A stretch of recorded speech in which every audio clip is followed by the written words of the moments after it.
नमस्कार students, D Sharma classes के official YouTube channel पर आपका स्वागत है। पिछले वीडियो में मैंने आपको इक्विलिब्रियम कांस्टेंट निकालने सिखाए थे। केमिकल रिएक्शंस में लॉ ऑफ केमिकल इक्विलिब्रियम लगा करके हमने इक्विलिब्रियम कांस्टेंट निकाले थे। आज हम इक्विलिब्रियम पार्ट 1 को फिनिश कर देंगे इस वाले वीडियो में, और इसके जो बचे हुए टॉपिक्स हैं वो मैं आपको बताने जा रहा हूँ। इसमें देखिए, पहला टॉपिक आता है ली चैटलियर प्रिंसिपल। ज़्यादा मुश्किल नहीं है,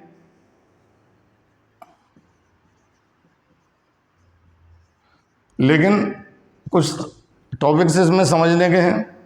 पहला है effect of catalyst. Catalyst equilibrium state पर कोई इफेक्ट नहीं डालता है। There is no effect of catalyst on the equilibrium state, लेकिन time of reach of the equilibrium जो है वो रिड्यूस हो जाता है। इक्विलिब्रियम जल्दी रीच होगा कैटलिस्ट की प्रेजेंस में। दूसरा हमारा आता है इफेक्ट ऑफ मोल्स या effect of active mass. Effect of active mass, इसमें क्या है कि जब हम केसी निकालते हैं तो K C is equal to RHS upon LHS, और अगर मैं RHS को डबल करूंगा तो LHS को भी डबल होना पड़ेगा, तभी केसी कांस्टेंट आएगा। और अगर मैं RHS को हाफ करूंगा तभी LHS को भी हाफ करूंगा, तभी केसी कांस्टेंट आएगा, अदरवाइज केसी कांस्टेंट नहीं आ सकता। If one side is doubled then the other side is also doubled. If one side is halved, then the other side is halved. यही हमारा इफेक्ट ऑफ कंसंट्रेशन है। तीसरा हमारा पॉइंट आता है effect of pressure. Effect of pressure में हम ये देखने वाले हैं कि अगर किसी रिएक्शन में दोनों तरफ गैसियस मोल्स इक्वल हैं, H2 + I2 is equal to 2HI, यहाँ भी दो गैसियस मोल्स हैं, इधर भी दो गैसियस मोल्स हैं, तो ऐसी स्थिति में नो इफेक्ट ऑफ प्रेशर होगा। मतलब हम प्रेशर ज़्यादा रखें या प्रेशर कम रखें, इक्विलिब्रियम स्टेट उसी पोजीशन में रहेगी और इक्विलिब्रियम किधर भी शिफ्ट नहीं होगा।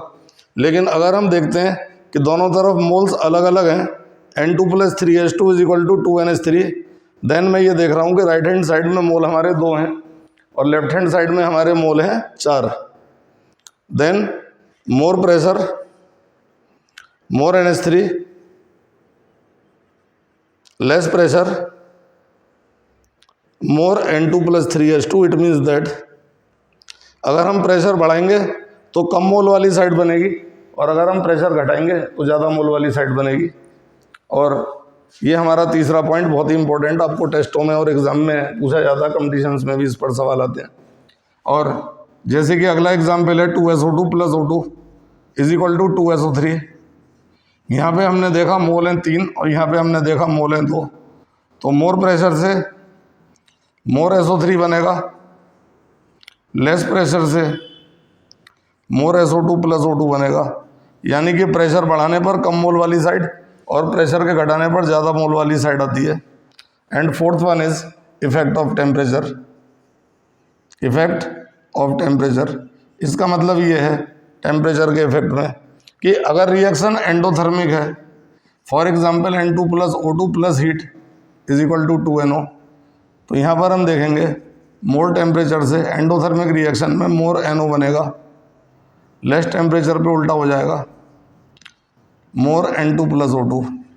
सिमिलरली मैं अगले एग्जांपल पर आता हूँ कि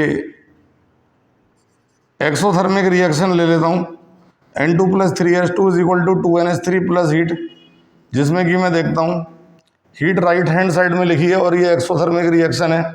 यहाँ पर मोर टेम्परेचर से मोर N2 + 3H2 बनेंगे और लेस टेम्परेचर से मोर प्रोडक्ट बनेगा, मोर NH3।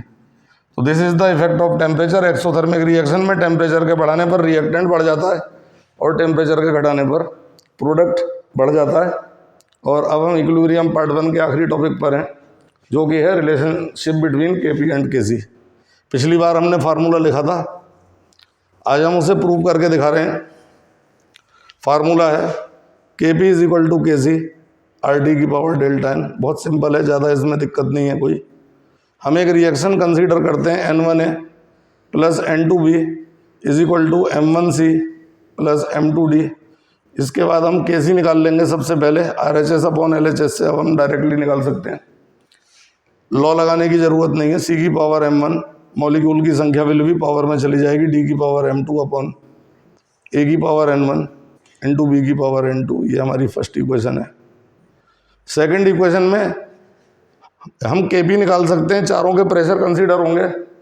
Late the pressure of C is Pc की power m1, pressure of D is Pd की power m2 upon let the pressure is Pa की पावर n1 इंटू Pv की power n2। ये हमारी second equation है। Kp और Kc में हमने दो रिलेशनशिप इनमें प्रूव करना है। तो हम जानते हैं कि Pv is equal to n RT, ideal gas equation है, यानी कि P is equal to n upon V RT, यानी कि P is equal to active mass RT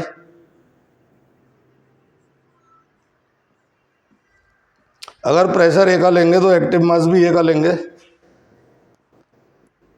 pressure B का लेंगे तो एक्टिव मास भी B का लेंगे,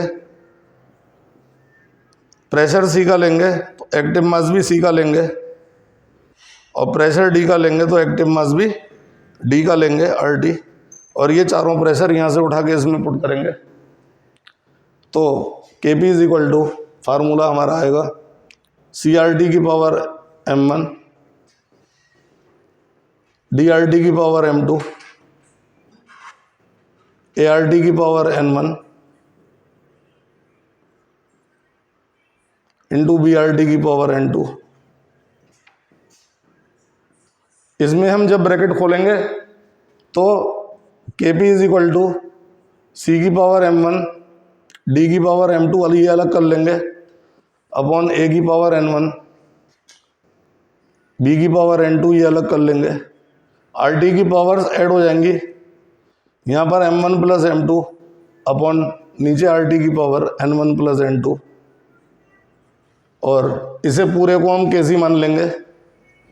Kp is equal to Kc और RT की पावर m1 प्लस m2 तो ऊपर है ही है, नीचे की पावर ऊपर आके माइनस में हो गई, और इसी पूरे को हम डेल्टा n लिख देंगे।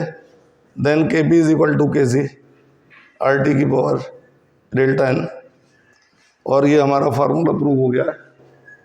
अपने अगले वीडियो में इसके न्यूमेरिकल्स आपको बताए जाएंगे। Equilibrium part 1 is finished here. In the next video I will be telling the numericals of equilibrium part 1, firstly NCERT level, then JEE level.